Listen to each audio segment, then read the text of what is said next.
You are standing on an offshore platform. Then the world changes. A violent explosion tears through Piper Alpha. Steel buckles. Fire races across the installation. The systems that were supposed to keep people informed and protected begin disappearing one by one, and somewhere inside the chaos, hundreds of people are trying to understand what has just happened. But this is only the first explosion, and what happens next will turn a single equipment failure into one of the defining disasters in offshore engineering. On July 6, 1988, approximately 120 miles northeast of Aberdeen, Scotland, Piper Alpha was destroyed in the North Sea. It had been operating for 12 years. 12 years of offshore production. 12 years in one of the world's harshest industrial environments. And then, in less than 3 hours, it was gone. Of the 226 people aboard, 167 died. Among them were 2 rescue workers. 61 survived. The numbers are devastating.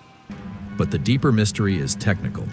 How could a platform that had operated for more than a decade be transformed so quickly from a functioning industrial facility into a catastrophic fire? The answer did not begin with a spectacular structural failure. It began with routine maintenance. A component was removed. A document failed to communicate that fact. And later, someone operated equipment believing that component was still there. So the question becomes unavoidable. How did an ordinary maintenance task become the beginning of a disaster? Piper Alpha was an offshore oil and gas production platform operated by Occidental Petroleum. It stood in the North Sea, far from shore. Out there, weather could turn hostile. The surrounding water offered little refuge, and the platform itself was not simply a workplace. It was a complex industrial system, processing hydrocarbons while hundreds of people lived and worked around the machinery. For the people aboard, this environment was also routine. Maintenance crews worked on equipment. Operators monitored production. Different teams handled different parts of the installation. Shifts changed, responsibilities changed, and information had to move with them. That last part was critical. On an offshore platform, maintenance is not just about removing a component and putting it back. Every change to equipment has consequences. If one crew isolates a system, the next crew needs to know. If a machine is unavailable, the people operating the installation need to know. And if a safety component has been removed, that information cannot disappear into paperwork sitting somewhere else on the platform. Piper Alpha had operated for 12 relatively safe years. That history mattered, because long periods without catastrophe can create confidence. Routine can make dangerous systems feel familiar, and familiarity can make small deviations easier to overlook. On the day of the disaster, a maintenance operation was already underway. It involved a backup condensate pump, and one small component would become the critical link in the chain.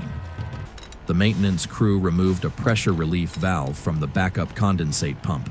The valve was being serviced. Its absence meant the system had been changed, but the opening where the valve had been installed could not simply be left exposed, so it was sealed with a temporary blind flange, a flat metal disc. It was a temporary measure, and it was not designed to withstand full operational pressure. At this point, nothing had exploded. There was no fire, no emergency alarm. The danger existed quietly inside the maintenance process. The critical problem was not simply that the valve had been removed. The problem was that the information about its removal did not successfully reach the people who would later operate the equipment. Piper Alpha used a permit-to-work system. The purpose of such a system is straightforward. It creates a controlled connection between maintenance and operations. One team makes a system safe. Another team understands its condition. Work is documented. And when shifts change, critical information is handed over. But on Piper Alpha, that chain broke down. The paperwork and shift handover process failed to communicate the condition of the backup pump clearly enough. The night crew therefore believed the backup pump was fully operational. They did not know that the pressure relief valve had been removed. They did not know that the opening had been covered by a temporary blind flange. And they did not know that the component protecting that part of the system was no longer in place. This is the kind of failure that is difficult to see in the moment. No single action appears catastrophic. A valve is removed, a flange is fitted, a document is completed, a shift changes. A machine remains available in someone's understanding of the system, but the physical installation and the information surrounding it are no longer telling the same story. Then the primary condensate pump failed. The night crew needed another source. The backup pump appeared to be available, so they restarted it, and that decision would expose the hidden weakness created hours earlier, because the pump could now operate at pressure, but the safety valve was still missing, and the temporary flange was never meant to carry that burden. The disaster had moved from paperwork into metal. The night crew restarted the backup condensate pump.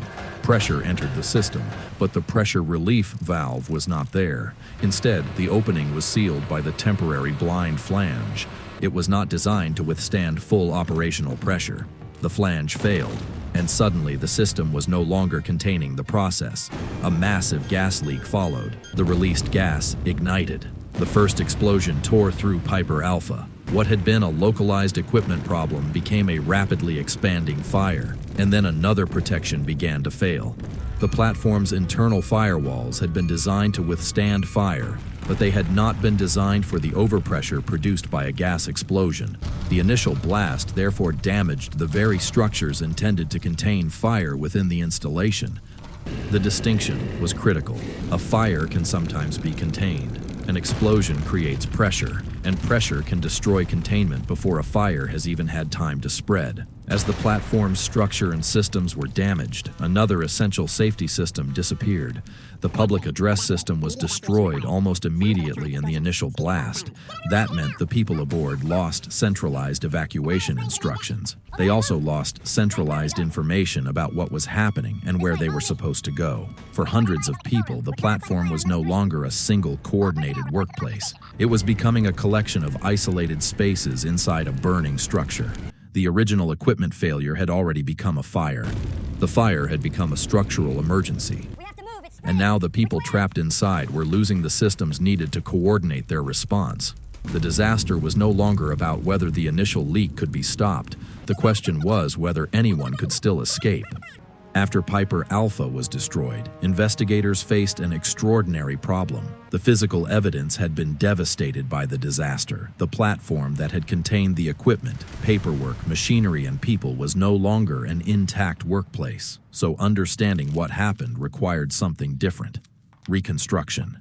The public inquiry was led by Lord Cullen. Its task was to piece together the sequence of events from what remained. Survivors became critically important to that reconstruction. Their experiences provided fragments of the night. One person had seen one part of the emergency. Another had experienced something elsewhere on the platform. Another remembered what systems were working or had stopped working. Investigators had to assemble those fragments into a coherent sequence. The challenge was enormous. They were not simply asking what broke. They were asking how one failure led to another. Why was the backup pump believed to be available? What happened during the maintenance process? How did information move between crews? Why did the temporary blind flange become exposed to operating pressure? How did the first explosion alter the platform's ability to contain the fire? And why did the people aboard lose centralized communication so quickly? The inquiry reconstructed the disaster as a chain. Maintenance had altered the condition of the backup pump. The shift handover and permit to work processes failed to communicate that condition. The primary pump failed. The backup pump was restarted. The blind flange failed under pressure. Gas escaped. The gas ignited. The explosion damaged the internal firewalls. The PA system was destroyed, and the emergency became progressively harder to control. Each step mattered. But the investigation also revealed something more uncomfortable. The disaster could not be explained entirely by the missing valve, because equipment does not remove itself. A blind flange does not decide to enter service. A permit system does not fail in isolation. People, procedures, assumptions, and organizational habits connect the physical components of an industrial system. The inquiry was therefore moving toward a deeper question. Was Piper Alpha simply the victim of one terrible mistake? Or had the conditions for that mistake been developing for years? The Cullen inquiry uncovered a highly informal and flawed safety culture on Piper Alpha. That finding changed the meaning of the disaster. The pressure relief valve had been removed.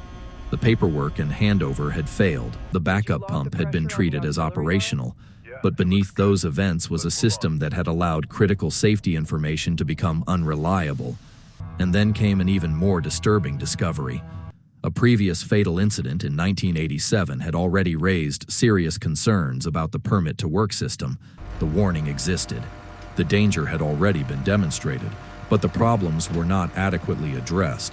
This is one of the most important lessons in engineering safety. A disaster does not always begin on the day something explodes. Sometimes the disaster begins years earlier, when an organization receives evidence that its systems are unsafe and fails to respond. The 1987 incident should have been a signal. Instead, the weaknesses remained. So when the maintenance job was carried out before the Piper Alpha disaster, the platform was not operating inside a perfectly reliable safety system. It was operating inside a system where critical information could be lost, where informal practices could coexist with hazardous equipment, and where previous warnings had not produced sufficient change. That is why the blind flange alone cannot explain Piper Alpha. The flange was the immediate technical failure. The failed communication was the operational failure. But the deeper failure was systemic. It was the failure to learn. And once that becomes part of an organization's culture, even a small maintenance decision can carry consequences far beyond the task itself. So what changed after Piper Alpha? Almost everything. The Cullen inquiry produced 106 specific safety recommendations. All of them were adopted by the industry. The consequences extended far beyond Piper Alpha itself.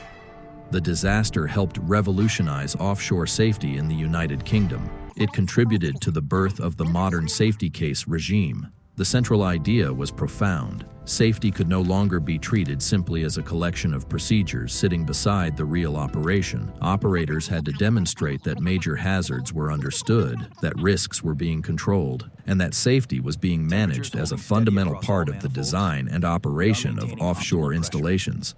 Piper Alpha therefore changed more than equipment. It changed the way the offshore industry thought about risk. The disaster began with a maintenance task. A pressure relief valve was removed. A temporary blind flange was installed. A shift changed. Information failed to cross the gap. A pump was restarted, and a small physical weakness became a massive release of energy. But the final lesson is not simply to inspect valves more carefully. It is to understand that industrial safety is a system. Hardware matters, procedures matter, communication matters, training matters, and perhaps most importantly, previous warnings matter. Because the most dangerous assumption in engineering is that a system is safe simply because it has been safe before. Piper Alpha had operated for 12 years. Then, in less than 3 hours, 167 people were dead. The tragedy left behind a question that remains relevant wherever complex systems are operated. When a warning appears, will the organization act before the system forces it to? That is the anatomy of disaster. Not one mistake, but a chain, and the responsibility to break that chain before it reaches the point of no return.